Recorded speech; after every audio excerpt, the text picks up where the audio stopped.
Bonjour à tous, j'espère que vous allez bien.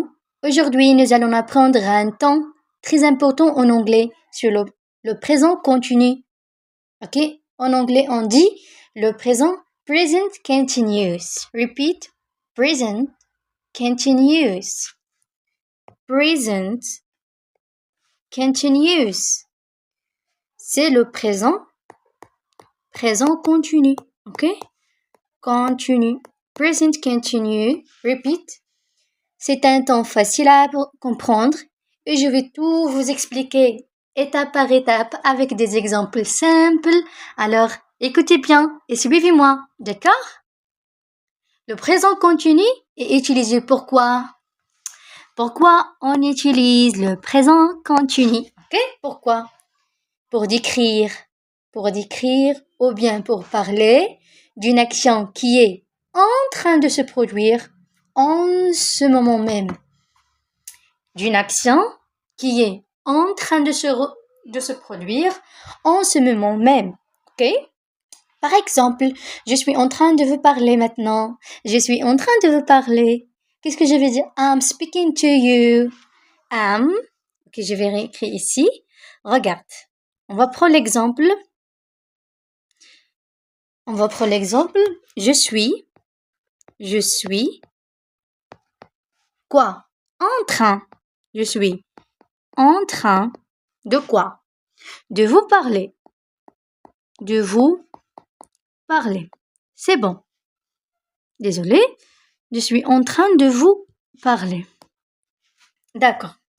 On va traduire ensemble cette phrase. Ok? Je, c'est moi, c'est I. Ok? I. I, je suis, I am. Je suis, c'est I am. I am. En train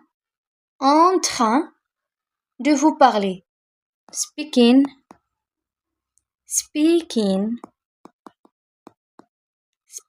to you. Speaking to you. C'est une action qui est en train de se produire en ce moment même. Ok? D'accord.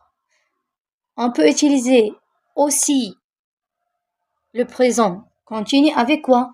D'une situation temporaire. Ok, deuxièmement, on peut l'utiliser avec une situation. Comment? D'une situation. Comment il fait? D'une situation temporaire. Ça veut dire quoi temporaire? Temporaire. Donnez-moi un exemple. Par exemple, je reste chez mon ami cette semaine. Je reste chez mon ami cette semaine. Ça veut dire quoi? I am staying at my friend's house this week. Cette semaine, ça veut dire this week.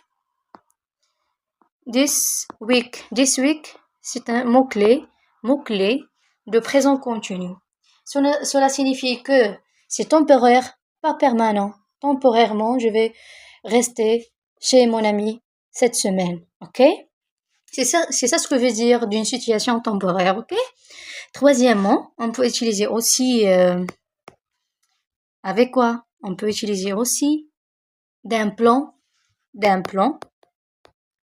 Ok? Comment? Ou d'un arrangement. Ok? Pourquoi pour le futur proche, ok? D'un plan ou arrangement pour quoi? Pour le futur proche. C'est bon? C'est clair? D'accord. Par exemple, nous nous rencontrons demain. Futur proche. Nous nous rencontrons demain. We are meeting tomorrow. C'est un futur proche. Ok, c'est clair? Donc, en général, c'est quoi? Quand on utilise le présent continu. Quand? Premièrement, pour des actions en cours au moment où l'on parle. Petite révision. Action encore. Ok? Action. Encore. Répète. Avec des actions en cours. Ok? Au moment au même moment où l'on parle, ok? Où l'on parle. C'est bon. Puis, on peut utiliser le présent continu avec des actions comment? Des actions temporaires, exactement. Temporaires. On peut l'utiliser aussi avec des plans ou des arrangements pour un futur proche. Ou bien des changements ou évolutions. Ok? C'est bon? C'est clair? D'accord. Et maintenant, qu'est-ce qu'on va voir ensemble? Après de connaître l'utilisation de présent continu, il faudra quoi? Bien sûr, connaître les structures de phrases. Bien sûr, de connaître les structures de phrases. On a 3 structures de phrases. Quelles sont? On est déjà mentionné dans le présent simple. On a la phrase affirmative, négative, and interrogative. Bravo. On a combien de phrases? 3. 3 types de phrases. Quels sont ces 3 types de phrases? On a la phrase affirmative. Affirmative. C'est premièrement. Deuxièmement, négative. Troisièmement, interrogative.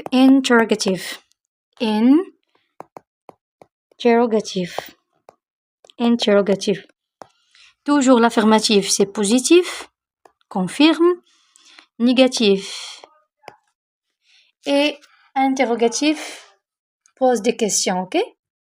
Donc, on va concentrer maintenant sur les structures. Les structures, ok? Bien sûr, comme toutes les autres structures, elles contiennent bien sûr le sujet, le verbe et le complément. Mais chacun des temps a des propres ou bien leurs caractéristiques propres. Par exemple, la phrase affirmative elle contient que le sujet. Le sujet, c'est le subject. Le subject, c'est le sujet. Plus le verbe être.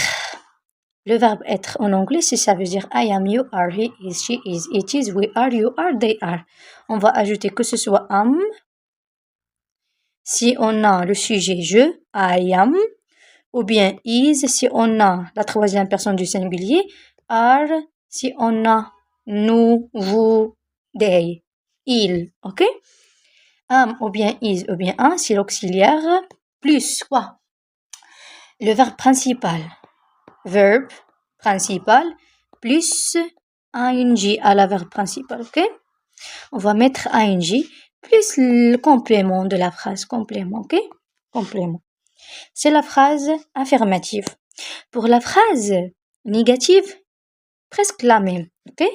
On va mettre le sujet, subject sur le sujet, I, you, he, she, it, we, you, they, plus, bien sûr, l'auxiliaire, que ce soit am, ou bien is, ou bien are, plus la négation, ne pas, la négation. La négation, c'est not, plus le verbe principal, plus ing à la verbe, et plus complément de la phrase, ok? Et maintenant, pour la phrase interrogative, on a quoi? Pour la phrase interrogative, on va mettre quoi? On va faire l'inversion du sujet. L'inversion du sujet, ça veut dire quoi? Ça veut dire on va faire l'auxiliaire au premier, ok? Et le sujet devient le deuxième. Ça veut dire quoi? Il devient am, premièrement, ou bien is, ou bien are, plus le sujet, ça veut dire subject, plus le verbe principal, plus ing, plus le complément, et point d'interrogation est très important. Point d'interrogation en anglais, c'est question mark. Repeat, question marks. En général, on a 3 types de phrases. Donc, la formation des phrases et chacune des phrases a leur structure propre. Par exemple, la phrase affirmative contient le sujet, l'auxiliaire être plus le verbe ing. Négation, on va laisser la même structure, on va ajouter seulement not à l'auxiliaire. Et l'interrogative, on va faire l'inversion du sujet. On va prendre par exemple la première structure, la première phrase. C'est la phrase affirmative. On va voir quelques exemples dans la phrase affirmative. Dans la phrase affirmative. Dans la phrase affirmative. On va faire quoi? Premièrement, puisqu'on a déjà dit qu'on a le sujet, subject, plus am, is, or are, plus place. In English, plus, ça veut dire place. Plus, verb, ing. OK? Plus verb, ing. For example, je suis en train d'étudier maintenant. Je suis en train d'étudier maintenant. Je suis en train d'étudier maintenant. I am, I. Regarde le sujet, I am. Je choisis am parce que le sujet c'est un. Le verbe c'est étudier, c'est study. Study. Study. Et je vais mettre ing à le verbe principal, studying. Studying. Donc la règle, simple. Le sujet, regarde. C'est ça le sujet. Puis j'utilise l'auxiliaire am. Puis le verbe, c'est study. Le verbe plus ing devient studying. I am studying. I am studying. Maintenant, ça veut dire now. Maintenant, now. Now, ça veut dire maintenant. OK? Etc. C'est bon. Est-ce que c'est clair? Have you any question? C'est bon. Maintenant, par exemple, traduis-moi la phrase « Je suis en train de manger ». Je suis en train de manger. Vas-y, traduis. Je suis en train de quoi? Je suis en train de manger. Vas-y. Premièrement, je, c'est I. Premièrement, je, c'est le sujet, I. D'accord. Le verbe être. Je suis, c'est I am. Je suis, c'est I am. Je suis, I am. Je suis, I am. En train de manger. Manger, c'est le verbe principal. Eat. Eat, c'est manger. On va mettre en train, ça veut dire ing. I am eating. I am eating maintenant. Now. I am eating now. Ça veut dire je suis en train de manger maintenant. Je suis en train de manger maintenant, ok? I am eating now. I am eating now. D'accord, toujours, on regarde le sujet. I, le verbe auxiliaire, am. Eat, le verbe principal, plus ing. Plus ing. I am eating now. I am eating now. D'autres exemples, par exemple, elle est en train de lire. Elle est en train de lire. Traduis cette phrase, vas-y. Elle est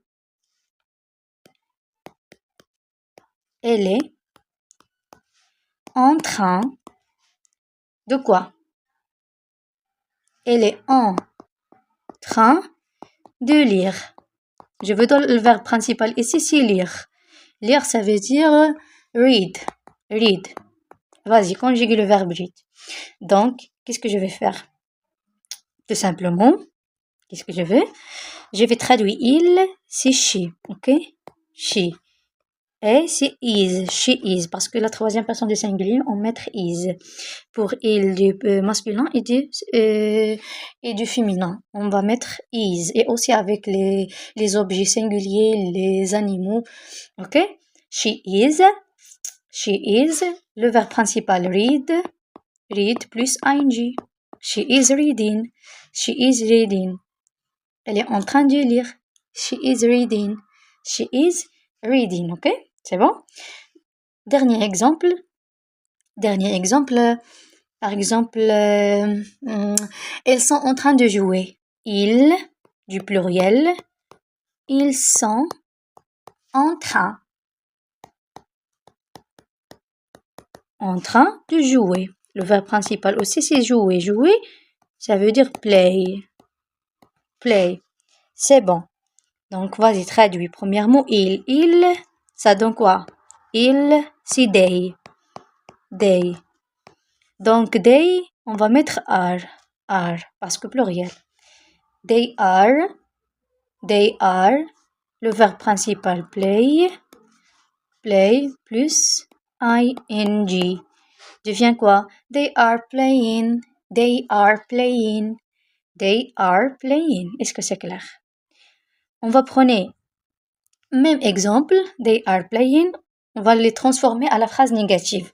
Si je veux transformer à la phrase négative, qu'est-ce que je vais faire? Donc, they, elle reste la même. Are reste la même.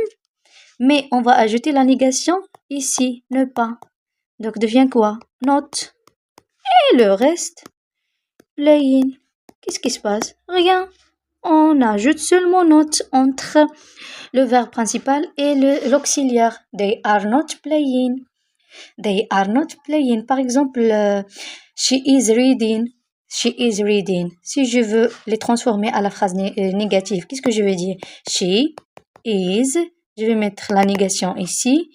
Donc, not reading. She is not reading. Ok? Simplement. Par exemple, je suis en train de manger. I am not. Je vais mettre essai not eating. Est-ce que c'est clair? C'est bon? C'est bon? D'accord. Même chose pour la phrase interrogative. Qu'est-ce que je vais faire? Par exemple, j'ai cette phrase. Cette phrase. They are playing. They are playing. Je vais faire quoi? L'inversion du sujet. L'inversion du sujet et le verbe. Donc, le verbe are devient le premier are. Et le sujet le deuxième. Are they.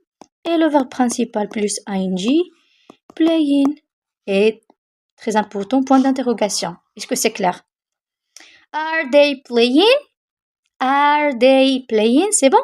Je ne fais rien du tout, seulement l'inversion de sujet, ok? Avec le verbe. C'est bon? Par exemple, je vous donne des phrases maintenant. Par exemple, je suis en train d'étudier. On va prendre l'exemple le plus simple. Je suis en train d'étudier. Ça veut dire I am. Quoi? Étudier, ça veut dire quoi?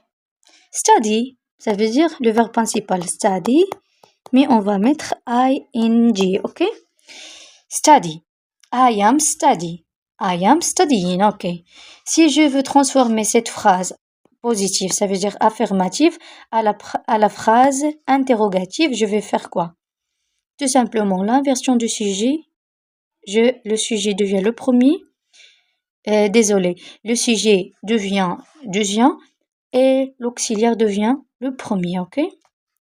Il devient quoi? Donc, I am, ça veut dire am I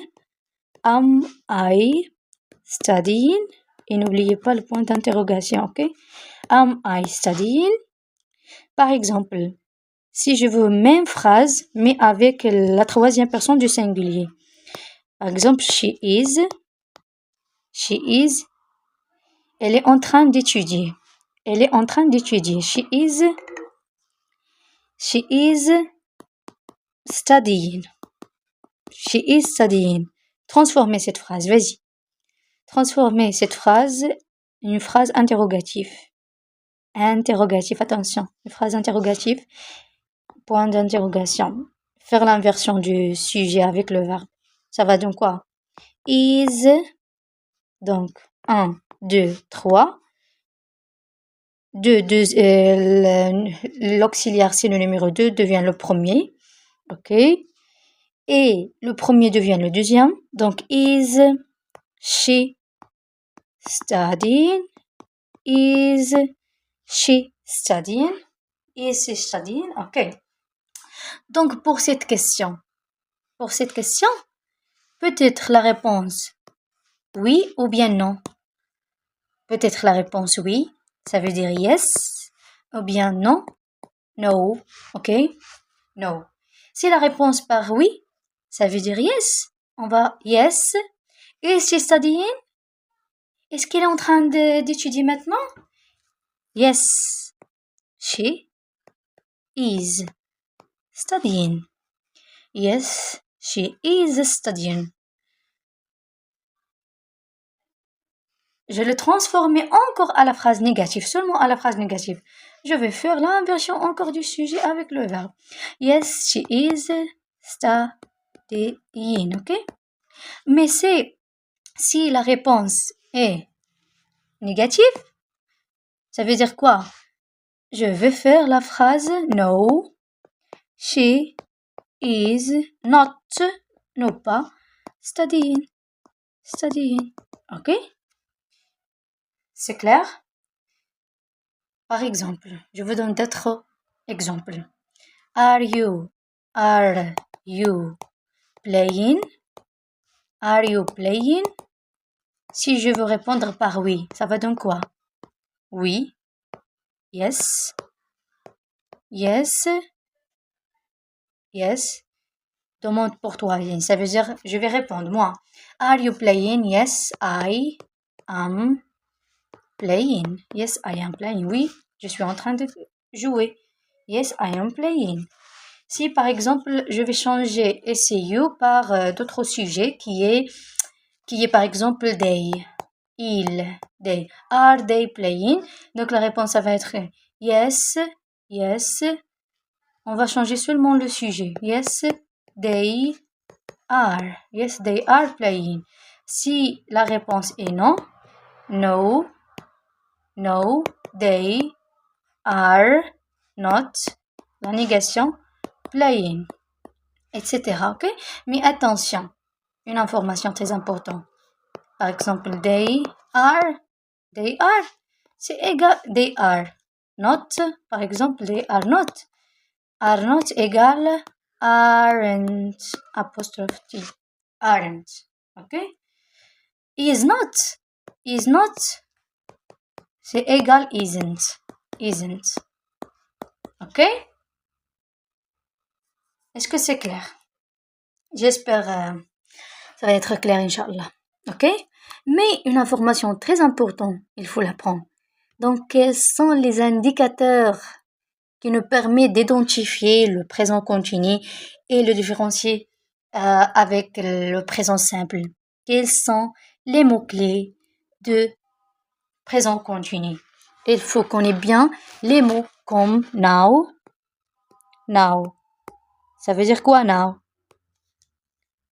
Now, c'est maintenant, ok? Now, répète. Now, encore, plusieurs fois. On peut aussi trouver at the moment. At the moment. Ça veut dire quoi at the moment? Ça veut dire en ce moment. En ce moment, ok? At the moment, repeat, at the moment. Encore, at the moment. On peut trouver aussi le mot currently. Currently, ça veut dire actuellement. Currently.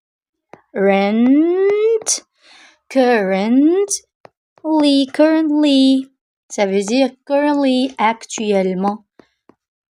Actuellement, ok? Actuellement. Ces mots, il reste d'autres mots, mais en général, now, at the moment, currently, c'est indicateur de présent continu. Vas-y, donnez-moi d'autres indicateurs de présent continu, vas-y. Les mots-clés, les indicateurs, ou bien on peut dire les mots-clés de présent continu. Les mots-clés de présent continu. On peut trouver now, at the moment, currently, ou bien s'il y a des situations temporaires, par exemple, pour les 1, 2, 3, avec les actions encore. S'il y a des actions encore. Mais s'il y a des actions, des situations temporaires, par exemple, this week, cette semaine, this week. Si on trouve this week, il faut conjuguer le verbe au présent continu. Si on trouve le mot today, aujourd'hui, today. Ok? Si on trouve le mot these,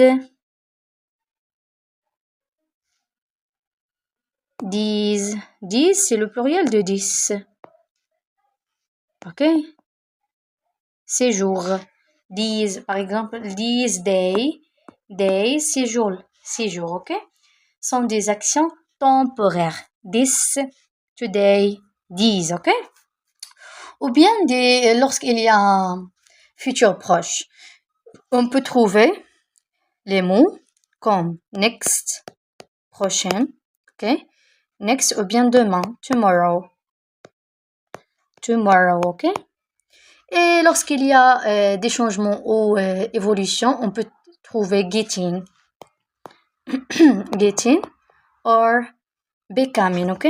Etc. L'essentiel, c'est ça le principe ou information qu'il faut apprendre dans le présent continu. Donc, en général, où on peut utiliser le présent continu. Donc, en général, le présent continu utilise dans quoi? Il y a un petit rappel, vas-y. Si avec des actions encore au moment où l'on parle, aussi avec des actions temporaires et aussi c'est pour des plans ou bien des arrangements pour un futur proche ou bien changement ou évolution, ok? J'espère أنه يكون واضح. C'est bon?